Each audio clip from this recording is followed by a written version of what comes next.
Hello everyone. So People's Gazette have this exclusive and it says Wike Gbajabiamila Akpabio pressure Tinubu to sanction secret plot for hoodlums to kill police officers, blame it on end hunger protesters. It says the president's allies are pressuring him to authorize a desperate strategy that could dramatically escalate the stakes of the raging nationwide protests against poverty and corruption. Bola Tinubu's allies are pressuring him to authorize a desperately... Oh gosh, I've just read that, right?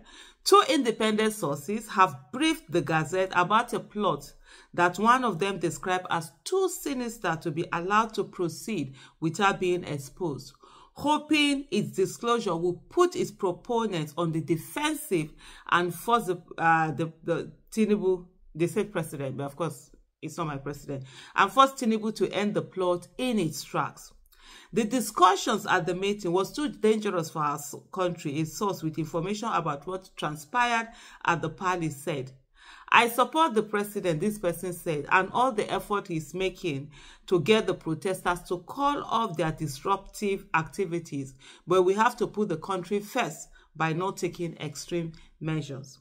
The Gazette learned that the meeting was held at 11 a.m. on Monday, and it featured Senate President Godswill Akpabio, Senator Opeyemi Bamidele, and Ministers David Umahi, Nyesom Wike, and Bello Matawalle, among other officials.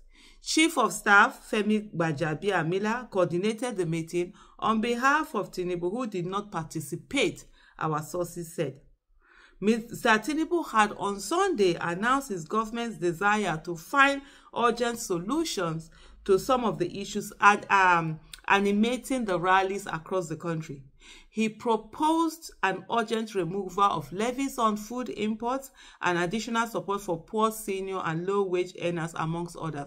This issue of a levy on food import, there was an article that a newspaper report that I read where it said it had not been implemented. Customs were not, obeying, following that particular instruction. I know I didn't do a video about it, but when I read it, I was like, if people think anybody sees Tinubu as the president, there's no president in Nigeria. It's as simple as people are ready to believe it. Otherwise, let's just keep doing what we are doing there. Coming back to this article, it says, but protesters said the nationwide address did not go far enough, and the protests, which began on August 1st, will continue until further demands were met, especially a return of the subsidy regime and a radical reform to significantly deplete the federal budget and divert the funds to the poor masses instead. Sources said Mr. Wike, the FCT minister, was adamant that that Tinubu should not concede any further to the protesters, arguing instead that they will be tired and go home. That's one thing they always think about. That's one thing they always say, protesters will get tired, they will go home, they will move on and all of that. Okay. But should the demonstrations move forward, the government should not hesitate to take steps that will make the price of further protests too high for participants. Mr. Wike had already taken measures to deter the protests in Abuja, including obtaining a series of dubious court orders to prohibit citizens from taking, to the streets. But the court orders were ignored, and the judges who granted them were mocked on social media for doing what critics describe as transparently shoddy work. Mr. Wike turned to friendly judges in addition to previous government efforts to impede internet access nationwide and make it difficult for protesters to share multimedia from venues in Lagos, Kano, Kaduna, Ibadan, Abuja, Port Harcourt, and other cities across the country. Literally within those days, you could see you couldn't make calls, internet weren't going on, videos were not uploading, WhatsApp wasn't working, a lot of things being on overdrive, just sort of like, they didn't shut down the internet completely, but they slowed it down to such a way that you just get frustrated, things weren't working, the ways that they should work. The report also said they will get more hoodlums to cause more destruction and looting among the protesters. Yes, they have used hoodlums like they always do. They have used hoodlums, but it's not been as effective as they normally would do before, because now most of the people who are on the street, the people that are usually also hired as hoodlums, they are on the street protesting because the hunger has also gotten to them. It's not the one that they are protesting on issues that really don't affect them, and they will pack them to go and attack, to go and attack protesters. But they too, they are also on the street because they know how hard the hunger has been. To read this again, it says they will get more hoodlums to cause more destruction and looting among the protesters and kill some policemen. Then the government will blame it on the protesters, a senior administration official said, relaying how Mr. Wike said the plan would go on. Honestly, from this report, Mr. Wike is really a devious human being. I think he has absolutely sold his soul to the devil, that even the devil will not even want such a tainted, so this is such a criminal, this is such a heinous plan. So you want to kill people, and then these are people that have families. Their own will die now, they will not start crying. I find it so annoying when I see people who don't take other people's lives as anything. To kill a human being means nothing to them. But when they lose their loved one, they now start crying. The way he just to, instead of doing the right thing, but you rather go and kill policemen and women and then start blaming protesters for you to be able to get away with whatever nonsense it is that they think that they want to get away with. Instead of addressing the concerns of protesters and whatever, you want to kill, you want to harm, you want to maim people just for you to be able to get this in.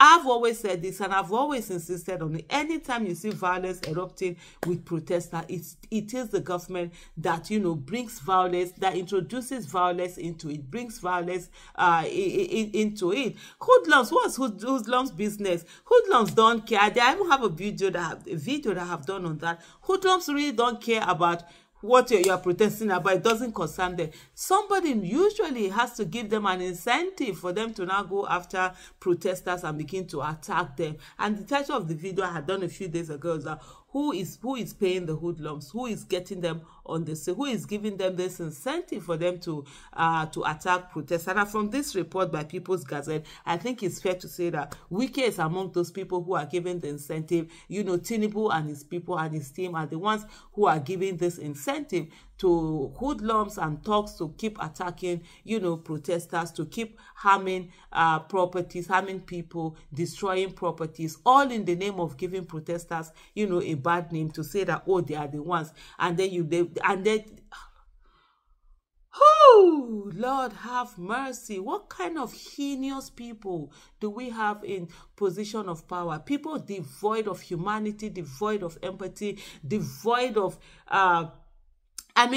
basic goodness, a basic goodness in them. People who have sold their souls to the devil, people who are debased, people who have nothing, empty shells, empty shells of evilness, pure and applied evilness. These are the people we have in a position of power who continue to destroy not just the lives of the people, but also our nation. Additional federal troops will be deployed to violently disperse protesters from grounds across the country, according to the source who was relaying Mr. Wike's argument. The Gazette reported last week that the military was preparing to intervene in the protests, which are guaranteed under Nigerian constitution. The military should be ashamed of itself. Ragtag army has turned them to ragtag army. It's on top of peaceful protesters that they know that they come and show their might. It could turn out to be the greatest mistake of Tinubu if he follows this reckless recommendation. Another official said, we have to continue to dialogue with protesters, but the FCT minister didn't seem to be interested in doing that. Already, at least 15 civilians have been killed by security forces since the rallies began on Thursday. A police officer brazenly executed an unarmed protester in Azare, Bauchi on Monday afternoon, prompting the governor to declare curfew over the entire local government area. Other officials suggested allowing the protesters to go on until the protesters become too fatigued to proceed. A presidential spokesperson said many recommendations came in, but no action can proceed without Tinubu's approval, which should be carefully considered. Mr. Gbajabiamila Akpabio Bamidele Umahi declined comments to the Gazette about the meeting. Mr. Matawale could not be reached on Tuesday afternoon. Just imagine the evilness that you people call leaders.